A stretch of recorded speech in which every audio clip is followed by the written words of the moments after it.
Nyok yang dipegah oleh Hasan Basri, apabila ulama gebesaha ubena yang halu, maka agama dayo hang bicok ubena yang halu, bicok kadar kebutuhan. Kan ubena yang halu bicok ubena kadar kebutuhan.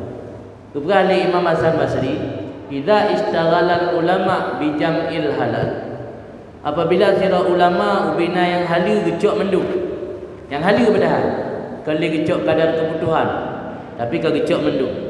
Saral awam yaquluna syibah. Jadilah orang awam mulai makan syubhat.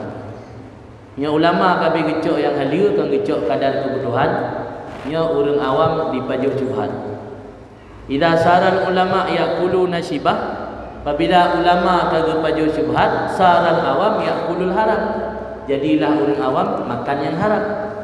Idza saral ulama yaqulunal haram, apabila ulama kagak pajo yang haram, saral awam kufaran. Orang awam jadi kafir.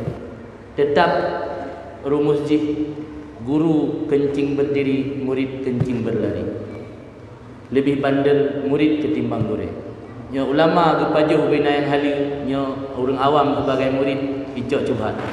Nya ulama kagak betul syubhat, nya orang awam sebagai murid pajuh yang halu. Nya ulama kagak pajuh yang halu, nya orang awam sebagai murid dia kafir. Memang dia agama. Maka lah agama dayo. Maka kelayat Quran wa qulu wasyrab wala tusrifu. Ini kan dalil anggebi berlebih-lebihan. Yang jid berlebih-lebihan dalam agama dua boh. Pertama sedekah, yang kedua kiratif, memuliakan dam. Yang dua. Nah, utama seperti istinja. Yang dia berlebih-lebihan. Balai yang lebih berlebih-lebihan. Sedekah aja berlebih-lebihan. Yang juga sedekah mempeluk dan sedekah sebentar. Yang jadi ke rumah lebih-lebih dah. Boleh letak. Pemulia jami.